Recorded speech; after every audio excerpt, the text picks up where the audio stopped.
Welcome back, guys, to Wrong Turn Horror. In today's episode, I'm sharing 9 creepy hollow farmhouses deep in Appalachia. Before we begin, make sure to subscribe to the channel and hit the bell icon so you never miss a new horror story. Now settle in, because once we step into the hollows of the Appalachian Mountains, the silence of these abandoned homes might follow you long after the story ends. The hollows of Appalachia hide more than just quiet woods and forgotten trails. Somewhere deep in Boone Hollow, North Carolina, there's a farmhouse where the porch boards creak at night, footsteps pacing when no one is there. Tonight, I want to tell you about the house that locals call the Withered Porch. But fair warning, the story doesn't end with folklore. Something still walks those boards, and if you ever find yourself lost on the back roads of Boone Hollow, you might hear it too. Boone Hollow isn't the kind of place you'll find on a map. Even if you did, most folks would tell you not to go looking. The roads narrow until they're nothing more than dirt, twisting between ridges that blot out the sun. The deeper you drive, the more the forest closes in. Pines lean so close they scrape the top of your car, and the air grows still, like the woods themselves are holding their breath. That's where the old farmhouse waits. It's perched on the edge of Shallow Creek, its water stained red from the clay soil. The house looks like it's collapsing into itself. Roof sagging, shutters dangling, porch slanted as though the ground beneath is slowly swallowing it whole. But the porch, that's what people talk about. Hunters, hikers, even a few lost delivery drivers all say the same thing. The porch groans and pops, as though someone is pacing back and forth, circling in slow, heavy steps. But when you look, there's no one there. The family that vanished. The story of the farmhouse starts in the early 1900s when it belonged to the McCarver family. There were farmers, corn, tobacco, and a few hogs kept in a pen by the creek. One cold October night, the McCarvers vanished. Their neighbors came by the next morning and found the front door wide open. The dinner table was still set, cornbread, beans, and ham laid out like they'd just stepped away for a moment. The food was still warm. But the house was empty. No blood. No signs of struggle. Just silence. The strangest part? On the porch, there were muddy footprints, circling, overlapping, as if someone had walked in endless loops until dawn. The McCarvers were never found. The hunter's story. Years later, hunters stumbled onto the farmhouse while tracking deer. One of them, a man named Clay Parsons, swore he saw a figure rocking on the porch chair. An old woman, head tilted down, her hands folded in her lap. But as the hunters stepped closer, the chair was empty. That night, Clay woke in his cabin with the sound of creaking floorboards echoing in his ears. He swore it was the same rhythm, the same pacing he'd heard on the farmhouse porch. 2 weeks later, Clay disappeared in those same woods. His boots were found on the creek bank. His rifle leaned against a tree. But Clay himself was gone, like he'd walked right into the earth. The porch itself. What's most unsettling about the farmhouse isn't what people see. It's what they hear. Visitors claim the boards move even when no weight presses them. The groans rise and fall, soft then loud, like someone circling faster and faster. Some swear the steps match their own heartbeat, thudding in rhythm until the sound is all they can hear. A few who dared to step onto the porch say it suddenly stopped beneath their feet, leaving them in silence so thick it felt alive.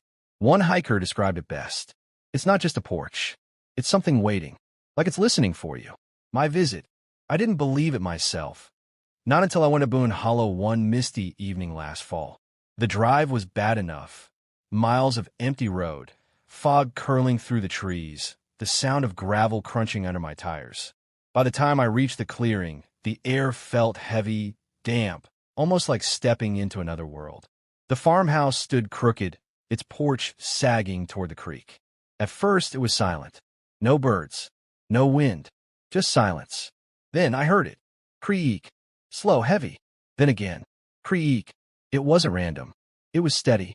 A pace. Someone walking circles just out of sight. I froze, staring at the porch, but nothing was there. The boards groaned louder, faster, until it sounded like someone running in frantic loops. My chest tightened. I felt watched, as if something crouched low, just beyond the porch rail. And then it stopped. Dead silence. That's when I realized the rocking chair on the porch, broken, splintered, half buried in dust, was moving. Just slightly. Back and forth. Back and forth. But there was no wind. The last witness, the last known person to step inside the farmhouse, was a man named Robert Hensley. He was a local historian, convinced the house was just a relic, nothing more. Robert told friends he wanted to spend one night inside, to prove the legends were just stories. He never made it out. The next morning, a search party found his car by the dirt road, keys still in the ignition. They searched the farmhouse from top to bottom. The table was covered in dust, the beds untouched, the windows boarded. But on the porch, they found his flashlight, still on, lying at the foot of the rocking chair. And the boards were wet, not with rain, not with mud, but with something dark, sticky, smeared in circles, like something had been pacing until it bled. Robert's body was never recovered. The legend lives. Today, locals refuse to go near the farmhouse after sunset. They say the McCarvers never left, that their spirits are trapped on that porch, walking in endless circles, searching for a way out. Others believe something darker waits there, something that lured the family away from their meal, something that called to Clay, to Robert, and maybe to anyone who dares to listen too closely. If you ever find yourself in Boone Hollow and you hear the steady creak of footsteps on a porch where no one stands, don't look. Don't listen, because once it notices you, the steps will never stop. They'll follow you home. And soon enough, you'll hear the boards groaning beneath your own floor. That was the story of the withered porch in Boone Hollow. Tell me, would you dare step onto that porch, knowing the footsteps never stop? Let me know in the comments. And if you enjoyed this tale, don't forget to like the video, subscribe to Wrong Turn Horror, and hit the bell icon so you never miss another journey into Appalachia's darkest places. Until next time, remember, some doors are never meant to open. Deep in the hollows of eastern Kentucky, along a dirt road that seems to go nowhere, there stands a farmhouse where the lights never die. No power runs to the house. No wires hum through the hills. Yet every traveler who passes swears they see the faint glow of a lantern burning in the upstairs window. Locals say the light has been there for half a century. And some believe it isn't just a flame. It's a soul trapped, waiting for someone foolish enough to step inside. The Forgotten Road. Eastern Kentucky is stitched together with forgotten backroads. Drive far enough, and the pavement crumbles into gravel, then gravel into dirt. The trees crowd in tight, their branches locking overhead until the sky disappears. That's where I first heard of the house. It was from an old miner named Dillard. His voice was gravel, his skin cracked like the mountains he'd worked in his whole life. He leaned across the bar and told me, "You'll see it, boy. That light. Don't you stop for it. Folks who do don't come back." I thought it was nothing more than Appalachian folklore, until I went looking for myself. The house. The road led me deeper into the hollow until I spotted it through the trees. The farmhouse was strangled in vines, boards curling from years of rain, windows fogged with grime. It should have been nothing more than another forgotten home swallowed by the woods. But in the second-floor window, I saw it. A lantern glow. Soft, orange, flickering against the glass. It wasn't a trick of the sun, and it wasn't headlights. There were no other cars for miles. The lantern burned steady, like someone had just lit it. My chest tightened. For a moment, I couldn't breathe, because in that glow, I thought I saw the faint outline of a figure standing behind the curtain. The man who built it. Locals say the farmhouse belonged to a miner named Ephraim Cutter. He was a hard man, worked the night shift in the coal pits, and came home before dawn. When his wife, Martha, passed unexpectedly, Ephraim refused to let her go. He told neighbors he'd keep her lantern burning in the upstairs window so she'd never find her way to darkness. For years, travelers swore they saw it, a steady flame glowing long after the family was gone, long after the mine closed, long after Ephraim himself died. No one knows who tends it now, but the light never fades. The drifter's story. One of the most chilling accounts came from a drifter who passed through in the 1970s. He told police he'd taken shelter on the porch when a storm rolled through. From the road, the lantern glowed warm and welcoming. But once he stepped onto the porch, the glow dimmed, flickered, and shifted like it moved across the house. He swore he heard a woman humming upstairs, a soft, mournful tune. But when lightning lit the sky, the window showed no flame, no woman. Only an empty, blackened room. The drifter ran into the storm and never returned to Boone Hollow. Inside the house, curiosity is a dangerous thing. I know because I let mine guide me. I parked my car on the dirt road and walked toward the house, my boots sinking into the mud. The closer I got, the stronger the air smelled of kerosene, sharp and oily.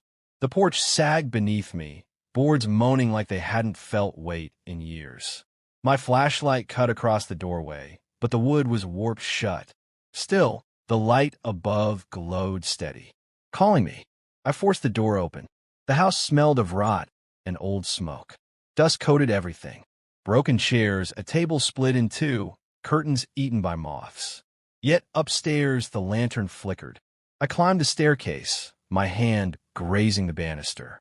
It was warm, almost too warm, like touching a stove. When I reached the landing, I froze. The lantern sat in the window, flame dancing bright. But the wick was black, charred, unlit. And yet it burned. The voices. The moment I stepped closer, the air shifted. A whisper, faint at first, then louder. Dozens of voices overlapping, like a crowd whispering secrets all at once. Stay. Don't leave. Keep the light. I stumbled back, heart racing. The lantern pulsed brighter, glowing orange, then red. For a split second, I swore I saw faces in the glass. Hollow-eyed, mouths open, pressing against the pane as if begging to be freed. I bolted down the stairs, but the humming began, soft at first, then louder, filling the house with a tune that didn't belong to this world.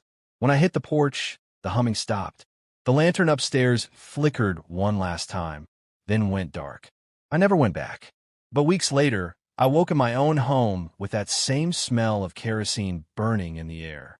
My bedroom window glowed faintly, though no streetlight stood outside. And for one terrible moment, I thought I saw a lantern flame burning just beyond the glass. Other accounts. I'm not the only one. Truck drivers who pass through Boone Hollow swear the light follows their mirrors, glowing closer the faster they drive. Hikers claim they've seen the lantern appear in different windows, sometimes upstairs, sometimes by the kitchen sink, sometimes on the porch itself. One family moving through the hollow broke down near the house. When the father went to call for help, he never returned. His wife and children reported seeing a man in the window, lantern in hand, waving them closer. No body was ever found. The legend. What exactly burns in that lantern, no one knows. Some say it's Ephraim Cutter's soul, bound to the light he promised his wife. Others say it's the spirits of miners who never made it out of the earth, their whispers trapped in the flame. But the most chilling belief is this. The lantern isn't guiding the dead. It's luring the living.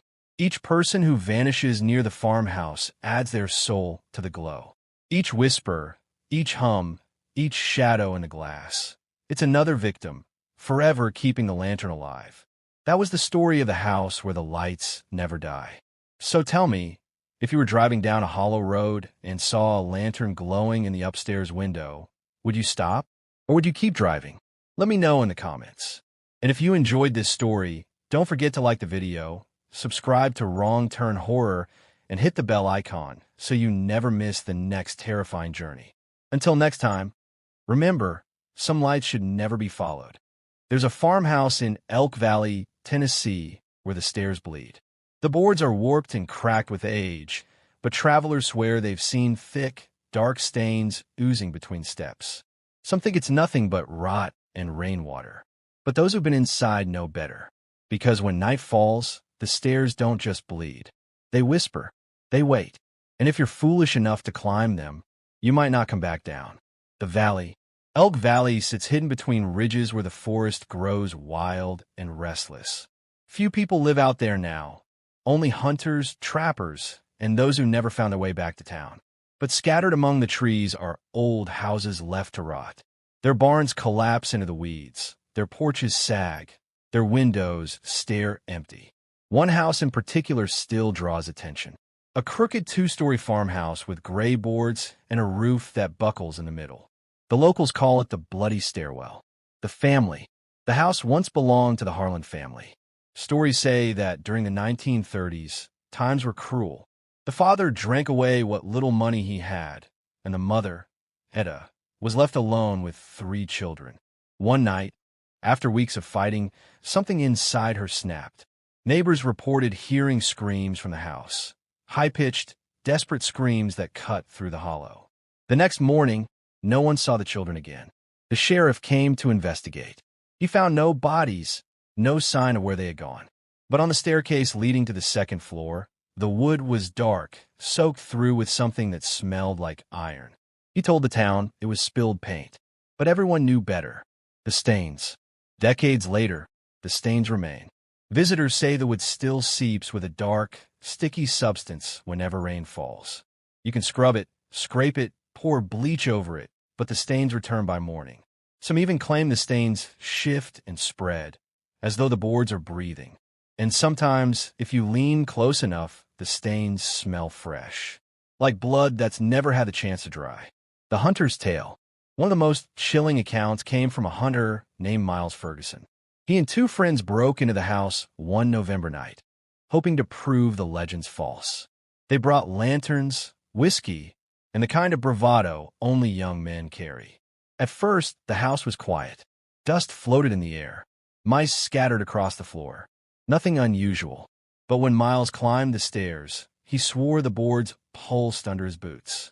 He felt heat rising through them, wet and sticky. When he lifted his lantern, he froze. A handprint had appeared on the step ahead of him, small, childlike, smeared in something dark and glistening. Miles bolted down the stairs, but his friends stayed, laughing, taunting him. The next morning, only Miles came stumbling out of the woods.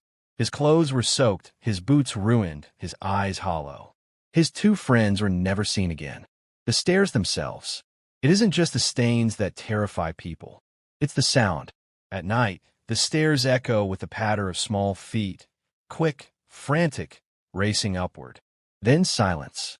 Visitors who linger hear whispers drifting down, soft voices calling. Come play. Come upstairs. If you follow, the voices grow louder with each step. But the second you reach the top, the hallway is empty. And when you turn around, the stains have spread across the boards, thicker, darker, as though the house has been feeding on you all along. My visit. I thought it was just folklore. That's why I went. The farmhouse leaned against the trees like a wounded animal. Its windows were black hollows, its porch half collapsed. The air smelled of mildew and iron. When I stepped inside, dust swirled in the beam of my flashlight. The floor groaned. A bird startled from the rafters, flapping into the dark. Then I saw them, the stairs. The wood was darker than the rest of the house, warped and swollen, glistening as though wet. The smell hit me instantly. Sharp, metallic. I touched the banister. My fingers came away sticky. I told myself it was just rot, just water. But then, creak. The step above me sagged. Creak. Another. But I wasn't moving. Something else was climbing the stairs. The children. The legend says Etta Harlan didn't just kill her children. She locked them in the attic, left them to starve, and listened as they pounded the floor, begging to be let out. Some believe their souls still run the stairs at night, trying to escape. Others think Etta herself walks them, reliving what she did. But there's another story, one too dark for most to repeat, that the house itself demanded the sacrifice. That once blood touched the boards, the stairs became alive, hungry. And now they want more. The attic. I forced myself to climb. Each step groaned beneath me, sticky, hot. By the time I reached the top, my boots were stain dark. The hallway stretched ahead, lined with broken doors. At the far end, a ladder led into the attic. That's when I heard it, knocking, slow, steady from above. I raised my light, and for a second I saw them. 3 small shadows crouched at the top of the ladder. Their eyes glowed faintly, like coals. Their mouths opened in silent screams. Then the light flickered, and they were gone. The knocking stopped, but beneath my feet, the boards grew warm, trembling as if beating with a heart. The escape. I ran. down the hallway, down the stairs, out the door into the night. But even as I reached the treeline, I heard it behind me, the thunder of footsteps rushing down the stairs. Too many footsteps to count. And over them, a woman's voice, shrill and broken, calling after me. "You forgot to finish your supper." I didn't stop until I reached the road. My car was coated in dew, my keys shaking in my hand. But when I drove away, my headlights caught the farmhouse one last time. The upstairs window glowed faintly red. And for a split second, I swore I saw 3 small faces pressed against the glass, watching me leave. The legend grows. Today, the bloody stairwell is avoided even by locals. Hunters refuse to track game near the hollow. Teenagers who once dared each other to visit now cross themselves at the mention of it. But the stories continue. Some say the stairs whisper in your sleep if you've ever stepped on them. Others claim the stains can spread to your own home, appearing on your floorboards after you visit. And the worst tale? That if you climb all the way to the attic and knock 3 times, the children will knock back. And when you turn to leave, you'll find the stairs gone, replaced with nothing but endless darkness, swallowing you whole. That was the story of the bloody stairwell of Elk Valley. So tell me, if you heard footsteps rushing up the stairs when no one was there, would you dare follow? Let me know in the comments. And if you enjoyed this story, don't forget to like the video, subscribe to Wrong Turn Horror, and hit the bell icon so you never miss the next chilling tale. Until next time, remember, not every staircase leads back down. There's a farmhouse in Clay County, West Virginia, that isn't like other abandoned homes in Appalachia. The locals don't call it haunted, they call it alive. They say the walls expand and contract as though the house itself is breathing. That if you press your ear against the boards, you'll hear a heartbeat. And if you stay too long inside, the house will take a breath so deep you'll never leave. The Hollow, Clay County, is a place of ridges and deep-cut hollers where fog lingers all morning and the woods swallow every sound. Hidden there, far off any main road, sits the farmhouse, white once, now gray, shutters hanging loose, its porch sagging into the weeds. At a glance, it's just another ruin in the Appalachian backwoods. But those who get close feel it, the shift in the air, the heaviness pressing against the lungs, like the whole hollow is holding its breath. The beginning. The house was built in the late 1800s by a man named Jonas Rudd. He'd come from the lowlands, chasing farmland. But the locals never trusted him. They said Jonas built the house too fast, too easily, without help. That he worked all hours of the night, hammering by lantern glow. When neighbors finally visited, they swore the place didn't smell like new wood. It smelled like sweat, like skin. Jonas lived there less than a year before vanishing. His farm animals were found starved, his fields untended. The house stood alone, waiting, the breath. The first reports came from children. They said when they ran past the house on their way to school, they saw the curtains pulling inward, then outward, like the house was taking slow, steady breaths. At night, hunters swore they heard a low thumping inside, faint but rhythmic. One man dared to touch the wall. He staggered back, white-faced, saying it was warm. Alive. By the next morning, his hand was covered in bruises shaped like ribs. The disappearance. In the 1950s, a family tried to move in, George and Ruth Harper and their young daughter. They thought the house was just another fixer-upper, a cheap chance at land. For weeks, the Harpers were seen buying supplies in town. George painted the shutters. Ruth planted flowers by the porch. But one morning, their neighbors rode by and found the house empty. The shutters were ripped away, the flower beds overturned, and in the upstairs window, the glass bulged outward as if something inside had pressed too close. The Harpers were never seen again. The drifter. Years later, a drifter named Cole Atkins sheltered there during a thunderstorm. He told people he never made it past the living room. Rain hammered the roof, lightning lit the hills. But inside, the air was too warm, too damp. His shirt clung to him with sweat. When he leaned against the wall, he swore it moved under his weight, swelling, then tightening like muscle. He stumbled back, and that's when he heard it. A heartbeat. Slow, heavy. Bottom, bottom. It came from every wall at once. Cole bolted into the storm and walked 12 miles through the rain to the next town. He died years later, but on his deathbed, he whispered. It wasn't shelter. It was waiting to swallow me. Inside the house, I should have stopped with the stories. But like always, curiosity pulled me in. I drove the winding roads of Clay County until they became little more than ruts. The woods thickened.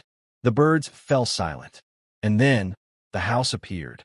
It leaned against the trees, its boards damp with rot, shutters torn free. At first, it looked dead, but as I stepped closer, the air grew heavy. Warm, wet.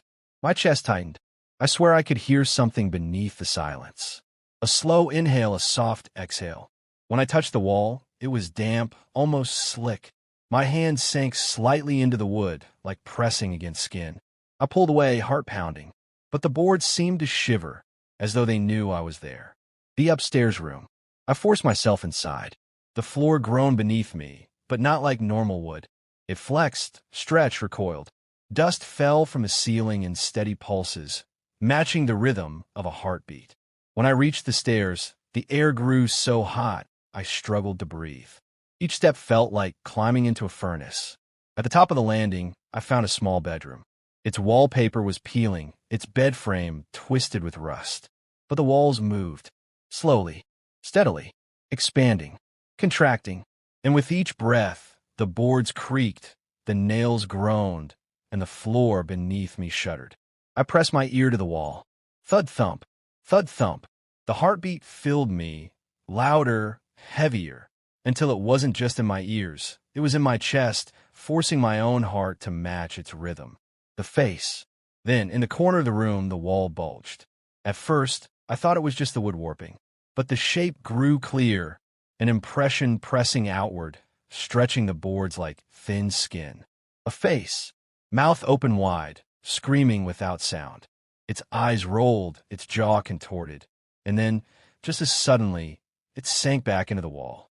The room exhaled, hard, so strong that dust and dead flies blew across the floor. I ran, the escape, down the stairs, out the door, into the trees. But even outside, the air pulsed. The ground seemed to throb beneath my boots. I didn't stop running until the woods opened onto the road. When I turned back, the farmhouse was still there, still sagging. But for a moment, just a moment, I swore the windows expanded as though the house itself had sighed. The legend.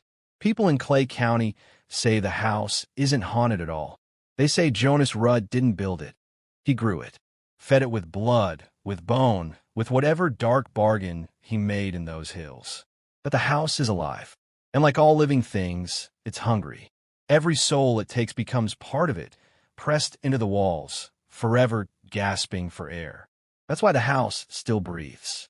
Because inside, the Harpers, the Drifter, and who knows how many others are still alive, somehow begging for release.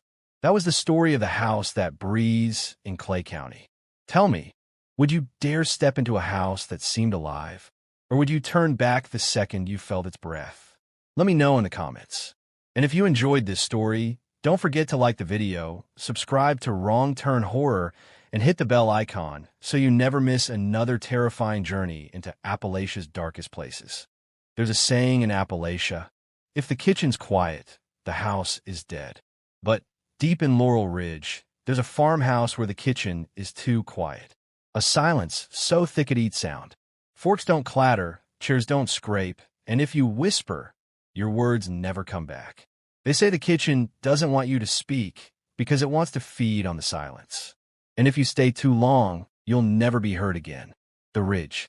Laurel Ridge stretches like a long, crooked spine through the Appalachian hills. Old coal roads climb its slopes, rusted trucks sit abandoned under moss, and the trees crowd close, blocking out the light. Near the top, hidden behind black walnut trees, sits the farmhouse. Its roof has collapsed in patches. The windows are smeared with grime. But the chimney still stands tall, blackened by decades of smoke. Nobody lights it now. Nobody dares. Because the last time someone did, the fire never went out. The first family. The farmhouse belonged to the Hollis family in the early 1900s. A coal worker, his wife, and their 3 boys. For years, Neighbors visited often. The kitchen was always alive, pots clanging, laughter echoing, the smell of biscuits drifting out the windows. Until one winter night, a blizzard swept Laurel Ridge, sealing the roads with snow. When neighbors finally hiked up to check on the family days later, the house was dark. The kitchen table was still set, biscuits steaming, plates full, but the Hollis family was gone. Their boots still by the door, their coats still on the hooks. It was as though they'd been sitting down for supper one moment and swallowed whole the next. The return of silence. After that, every family who tried to live there complained of the kitchen. Not ghosts, not screams, silence. No matter what they did, banging pans, chopping wood, even shouting, the sound would die the second it touched the kitchen. A hammer hitting the counter made no echo. A chair dragged across the floor made no scrape. Even conversation was eaten mid-sentence, leaving only the eerie hush. And then came the food. Bread molded before it cooled. Meat bled black liquid as though spoiled. Milk curdled in the cup. Families fled within weeks. The widow. In the 1960s, an old widow named Clara tried her luck with a farmhouse. She told the townsfolk she didn't mind the silence. She lasted longer than most. Neighbors saw her smoke rising from the chimney through winter, but by spring, it stopped. When they went to check, they found the widow slumped over her kitchen table. Her mouth was open wide, her tongue shriveled black. And in front of her, a bowl of stew, still steaming. The trespassers. Teenagers tested the house in the 80s and 90s. They dared each other to eat in the kitchen. One boy bit into an apple, only for it to turn brown and mushy in his mouth. Another tried to drink a beer. He swore it froze solid in his hand. But the worst was a girl who sat at the table and laughed at the silence. She claimed the kitchen was just a trick. She shouted, screamed, pounded her fists. Her friends said her voice cut out mid-scream. Her lips moved, but no sound came out. When they dragged her out of the house, she was sobbing, clawing at her throat. She could still talk outside, but her voice never carried again. It was faint, whisper-thin, like something had stolen her volume. My visit. Laurel Ridge is hard to find if you don't know the way. The roads thin out, the trees twist together, and the air grows colder the higher you climb. When I finally saw the farmhouse, I almost turned back.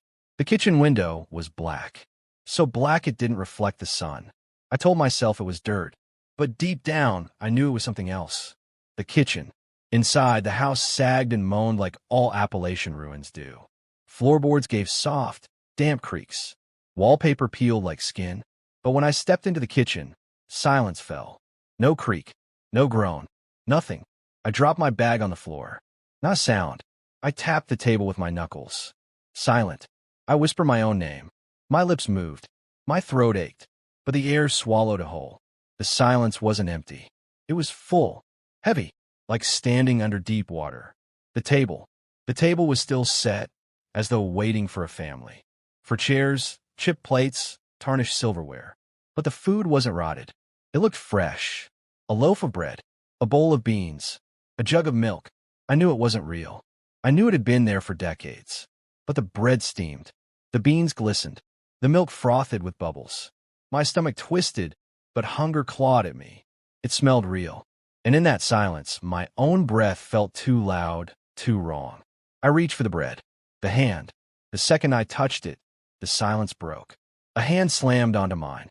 I froze, staring down. It wasn't flesh. It was pale wood, splintered, dry as bone. The chair across from me shuddered, scraping silently across the floor. And then I saw it. A figure slumped in the chair. Hollow-eyed, its mouth stretched open in a soundless scream. It leaned forward, pressing its wooden fingers tighter onto mine. The bread in my hand turned black. The collapse. I ripped free, stumbling back. The kitchen shuddered. The silence pressed harder, crushing my ears. Every plate on the table split in two. The jug of milk cracked, black liquid spilling like tar. And then, from the stove, came a breath. Not air, not wind, but a sucking inhale, pulling the silence deeper. The kitchen wasn't quiet because it was empty. It was feeding, on sound, on breath, on life. The escape. I bolted, nearly tearing the door from its hinges. The second I crossed into the hallway, sound returned. My heartbeat slammed in my chest. My footsteps thundered against the floor. Behind me, the kitchen door slammed shut. I didn't look back. The legend lives on. To this day, hikers say if you pass Laurel Ridge at night, you will smell biscuits in the wind. But if you follow the smell, if you dare step inside, you'll never hear your own voice again. Because the kitchen doesn't want your food. It wants your silence. And once it has it, it will never let go. That was the story of the silent kitchen of Laurel Ridge. Tell me, would you sit at that table? Would you take a bite, knowing the silence itself was alive? Let me know in the comments. And if you enjoyed this story, don't forget to like the video, subscribe to Wrong Turn Horror, and hit the bell icon so you never miss another Appalachian nightmare. Until next time, remember, in the mountains, not every hunger comes from the stomach. Some come from the silence itself. If you walk the back roads of Blue Sulphur Springs, West Virginia, you'll hear something strange in the night. Not owls, not coyotes, crying. A long, low sob drifting from an abandoned farmhouse. The sound leaks through the windows, rolling across the hollow like a hymn for the dead. They say the house doesn't weep for the living. It weeps for those it's already claimed. The Springs. Blue Sulphur Springs was once a booming spa town in the 1800s. People traveled from miles away to drink and bathe in the mineral water. But when the hotels burned and the railroad shifted course, the town withered into a shell of itself. On the outskirts of the ruins, past rusting fences and broken wells, sits the farmhouse. Its clapboard siding droops. The roof sags, but its windows are always clear. Clear enough that at night, when the moonlight hits, they shine like eyes full of tears. The first tears. The farmhouse was built by Samuel Pierce, a doctor who believed the springs could cure anything. He treated patients in his parlor, offered them beds upstairs, and fed them from his wife's kitchen. But his patients rarely left. Neighbors whispered that his treatments were killing them, that the Pierce farmhouse was filling with more coffins than cures. Then one night, the crying began. A farmhand walking home swore he heard a woman sobbing from the upstairs window. When he rushed inside, the house was empty. But the sound continued. It grew louder, sadder, as though the walls themselves were mourning. The family vanishes. By 1890, the Pierce family was gone. No one saw them leave. No one found their graves.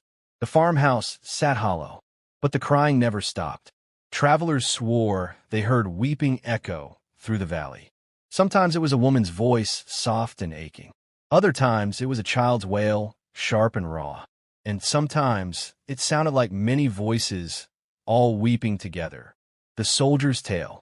During World War II, a group of soldiers on leave hiked into Blue Sulphur Springs for a night of drinking. They camped by the farmhouse, daring each other to sleep inside. That night, the sobbing began. The men laughed at first, called it the wind.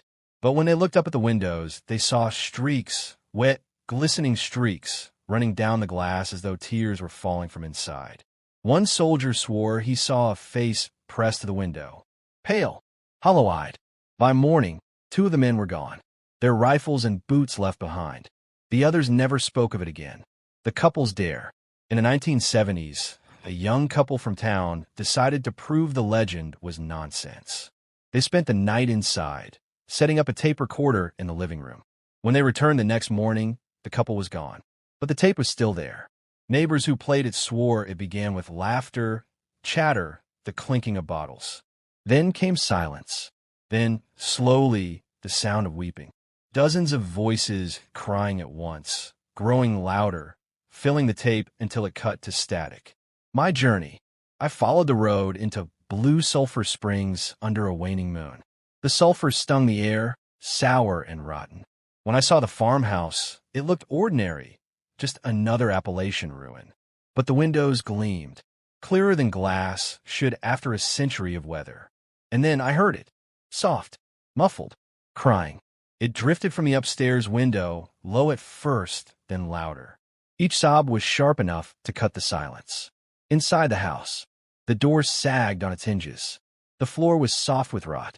But the crying didn't fade when I stepped inside. It grew sharper, echoing off the walls. Every room smelled faintly of sulfur, of tears left too long in a jar. I whispered hello. The house answered with a sob, so close it rattled the glass. I spun. The windows were clear. Too clear. And I realized the crying wasn't coming from inside the rooms. It was coming from the windows themselves. The upstairs window. I climbed the stairs, each step bending under my weight. The crying grew louder with every step. At the landing, I froze. The window at the end of the hall was streaming with condensation, wet trails like tears running down the pane. Behind the glass, a pale blur shifted. A face. I staggered back, heart hammering. The face pressed closer, its mouth opening wide in a silent wail. But the sound was deafening. A scream buried in sobs. I ran for the stairs. The pursuit. The crying followed me. It echoed down the stairwell, bouncing off the walls until the house itself felt alive with grief. Every window I passed streaked with moisture. Faces pressed against the glass. Dozens. Men, women, children. Their mouths open, their eyes hollow, their faces distorted with endless sorrow. The air grew heavy with the sound of weeping. My chest heaved, my throat closed. And then I felt it. Something wet on my cheek. I wiped it, but it wasn't sweat. It was a tear. Not mine. The house was crying on me. The escape. I bolted through the door, out into the cold night. The crying didn't stop. It rolled out of the windows, echoing through the valley. But the moment I crossed the rusted fence line, it silenced. The house stood still. Windows clear. No sound. Like nothing had happened. But when I touched my cheek, tears still streaked my skin. The legend today. Locals in Blue Sulphur Springs say the farmhouse still cries every night. That it weeps for the Pierce family. That it weeps for every traveler, soldier, or wanderer it has taken. And that one day, it will weep for you too. Because once you hear the windows cry, the sorrow follows you. It lingers. It waits until the day you join them behind the glass. That was the story of the crying windows of Blue Sulphur Springs. Tell me, what would you do if you heard a house sobbing in the night? Would you step closer, or would you turn back down the hollow? Let me know in the comments. And if you enjoyed this story, don't forget to like the video, subscribe to Wrong Turn Horror, and hit the bell icon so you never miss another Appalachian nightmare. In the hills of Kenor Ridge, there's a farmhouse where nobody dares step upstairs. Not because the floorboards are weak, not because of bats or snakes, but because of the attic. They say the attic is cursed, that anyone who opens its door never comes back the same. Someone never seen again. And those who are whisper with cracked voices, it's still up there. The ridge. Kenor Ridge rises steep and green above the river valley. Its hollows are filled with black shale, dripping springs, and old farms forgotten by time. One of those farms still stands, its white paint long peeled to gray. The house is quiet, sagging into the soil, but its roofline holds a narrow, pointed attic window. Always dark, always watching. The beginning. The farmhouse was built in the late 1800s by the Weller family. They were strict Baptists, known for hard work and harder rules. But neighbors whispered about their attic. They said the Wellers locked something up there. That on summer nights, a faint scratching drifted down the walls. And sometimes, low chanting. When old man Weller died, his wife and children vanished. The house sat empty, but the attic window remained dark, as if something inside was waiting. The first return. In the 1920s, a new family bought the house. Within weeks, the husband was seen hammering boards across the attic door. He told neighbors it was for the bats. But when winter came, the boards were splintered from the inside. His wife fled to her sister's house in Charleston. She never returned. The man was found in the parlor weeks later, rocking in a chair, staring at the ceiling. When asked what happened, he whispered, "It knows my name now, the attic door." Visitors say the strangest part of the house isn't the window.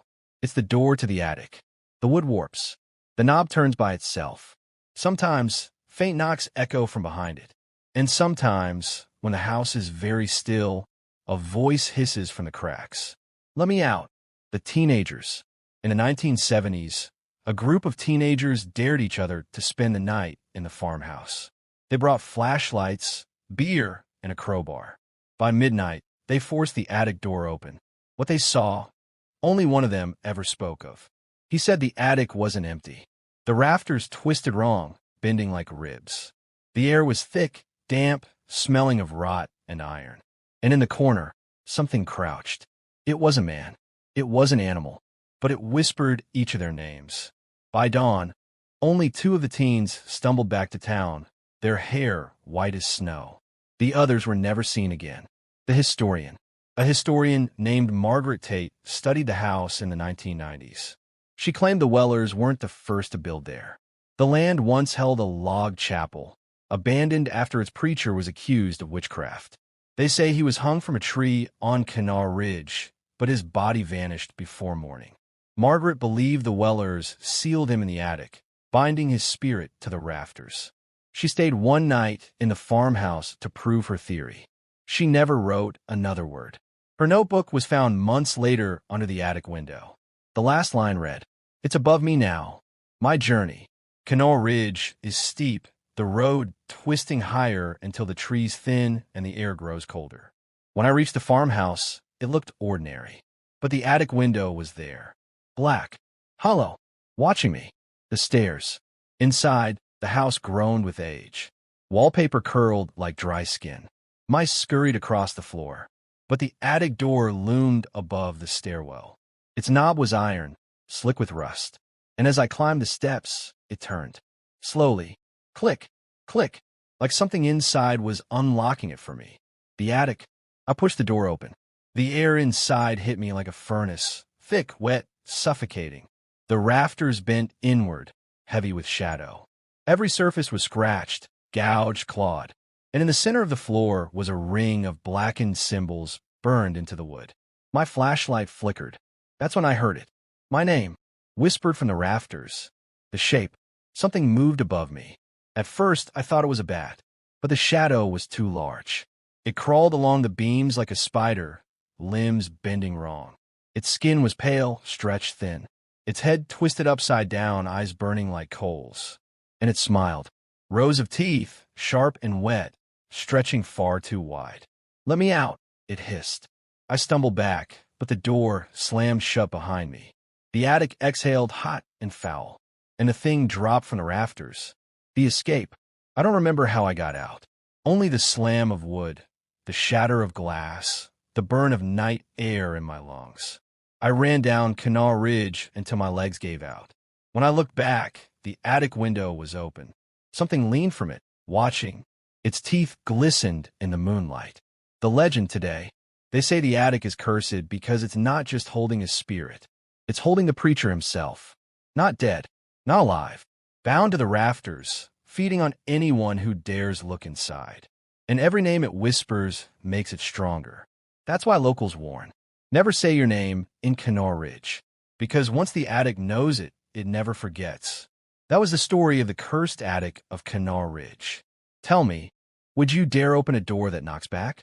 Or would you leave it sealed forever? Let me know in the comments.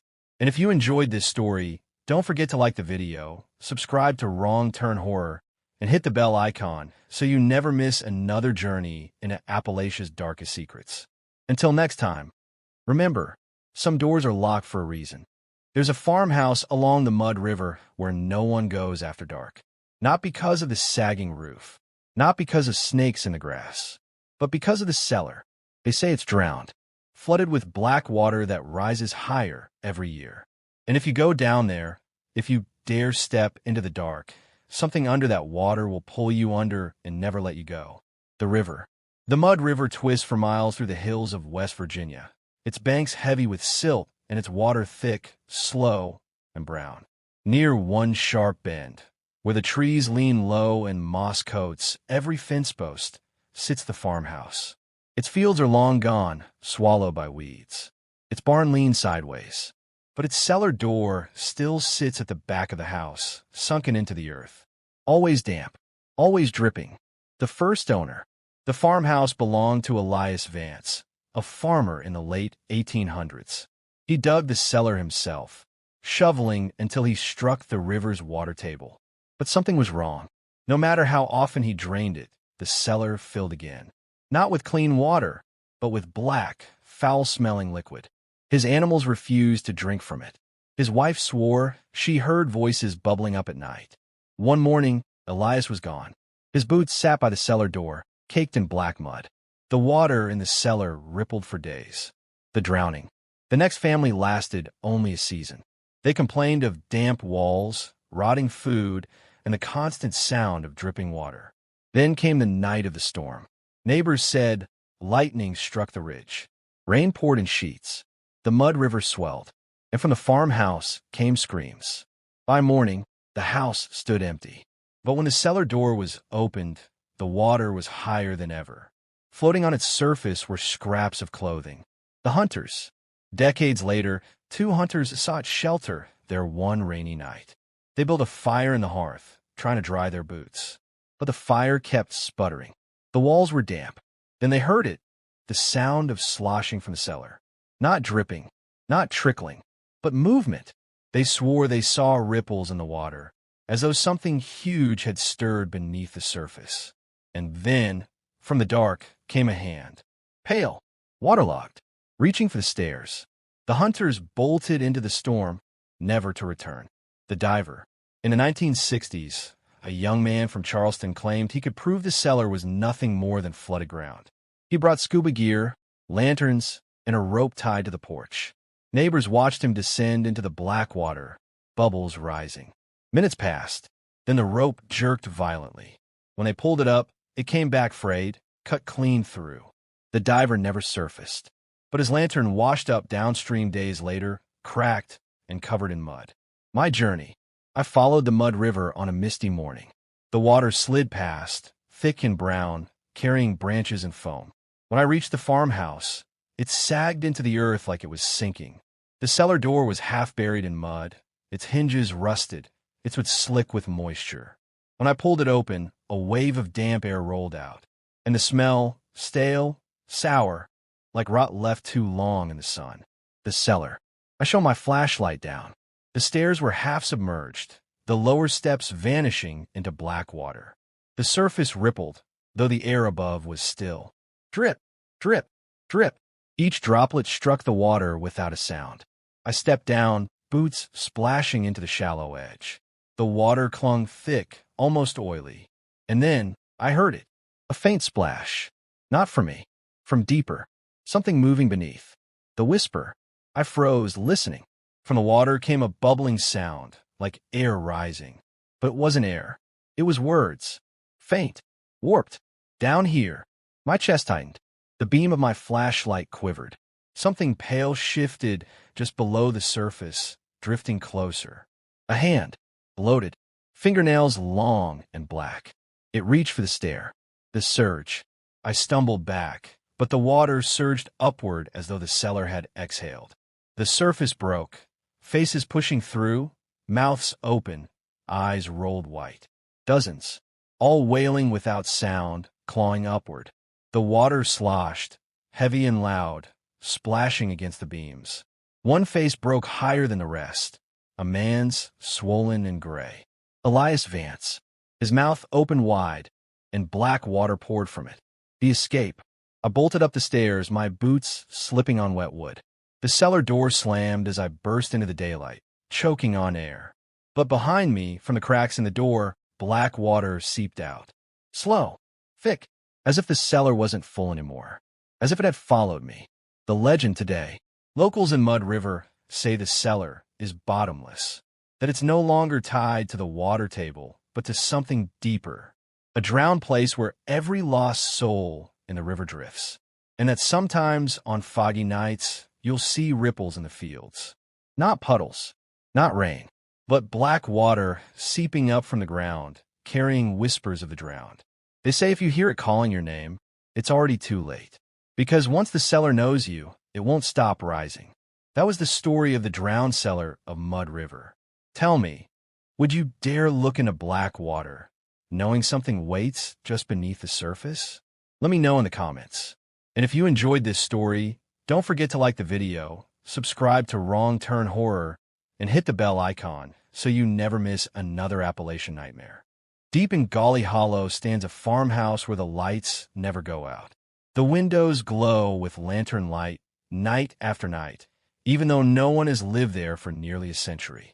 Travelers swear they see shadows moving inside. Others say the lanterns aren't burning oil at all. They're burning souls. And if you ever step too close, the light doesn't just shine on you, it follows you. The Hollow. Golly Hollow is a steep, narrow cut in the mountains, where the road drops low and the forest leans in heavy. Mist clings to the creek bed, and old cabins rot back into the soil. But halfway up the slope, perched on stone pillars, is the farmhouse. Its windows are tall and sharp. Its porch groans under the weight of moss. And at night, the lanterns glow. The Lantern Maker. The house was built in the late 1800s by a man named Jonah Pike. Jonah was a lantern maker, his craft known all across West Virginia. He claimed his lamps burned brighter, longer, and cleaner than any others. But his neighbors whispered about the strange ingredients he used. They swore he mixed more than oil in his glass jars. They swore he whispered names as he sealed the wicks. When Jonah's wife and children vanished, people stopped buying his lanterns. But his house glowed every night until the day Jonah himself disappeared. All that remained were the lanterns still burning in the windows. The Travelers. In the 1930s, two railroad men passing through Golly Hollow saw the lanterns. They climbed the slope, thinking the house was lived in. But inside, the furniture was covered in dust. Cobwebs hung like curtains. Yet on the mantel, a lantern glowed steady, its flame tall and silent. One man reached for it. The second swore the flame bent toward him like an eye. He pulled his friend back, and they left. But days later, the man who touched the lantern was found dead along the tracks, his skin pale, his eyes burned black. The woman on the porch. Locals tell of a woman seen, sitting on the farmhouse porch. Her dress is plain, her hair tied back. She rocks in a chair, a lantern at her feet. When travelers call out, she doesn't answer. When they climb closer, she vanishes, leaving the chair rocking and the lantern burning. Some say she's Jonah's wife. Others say she's the first soul he trapped. The soldiers. During World War II, 3 young soldiers on leave passed through Golly Hollow at night. They saw the glow of lanterns and dared each other to knock on the door. Only 2 made it home. The third was last seen stepping onto the porch, his face lit orange in the glow. The others ran when the windows blazed all at once, lantern light pouring like fire. When they looked back, their friend was gone. His body was never found. But at night, the farmhouse windows glowed brighter than ever. My journey. I followed Golly Hollow Road one foggy evening, the creek whispering beside me. The air smelled of wet leaves and coal smoke. When I turned a bend, I saw it. The farmhouse, glowing on the hill. Every window flickered with lantern light, though the house was dark against the sky. The glow painted the trees orange, and I swore shadows moved behind the glass. Inside, the porch groaned beneath my boots. The front door was half open, the wood soft with rot. Inside, dust coated every surface. Yet lanterns stood on shelves, mantels, and tables, each burning with tall orange flames. No smoke, no heat. I leaned closer. The glass was cold, and within each flame, shapes twisted. Faces, mouths open, eyes wide, pressed against the glow. I staggered back, heart hammering. Every lantern in the house flared brighter at once. The upstairs. I climbed the stairs, drawn toward the attic window where the glow was strongest. At the top stood the largest lantern of all, taller than my chest, glass warped and blackened at the edges. Its flame roared silently, white-hot, and inside it a figure shifted. Jonah Pike, his eyes hollow, his mouth moving in silent words. As I watched, his hand pressed against the glass. The lantern shuddered, cracks spidering outward. The light spilled into the hallway, chasing me down the stairs. The escape. I burst onto the porch as every lantern in the house blazed white. The windows glared like eyes, flames licking at the glass. The rocking chair rocked wildly, though no one sat in it. And in the yard below, the shadows stretched tall, reaching toward me. I ran until the house vanished behind the trees. But even as the forest swallowed it, I could still see the glow. Lantern light burning steady through the night. The legend today. They say Jonah Pike found a way to keep his lanterns burning forever. But the fuel wasn't oil. It was souls. Every traveler who steps inside is swallowed by the flames, their faces trapped behind the glass. And every time the light touches you, it marks you. Some locals swear they've seen lanterns appear in their own homes after passing through Creepy Hollow, glowing faintly in the dark, waiting. And if you blow them out, they reignite. Because once Jonah Pike has your flame, he never lets it go. That was the story of the Lantern House of Creepy Hollow. Tell me, would you dare step inside a house where the lanterns never die?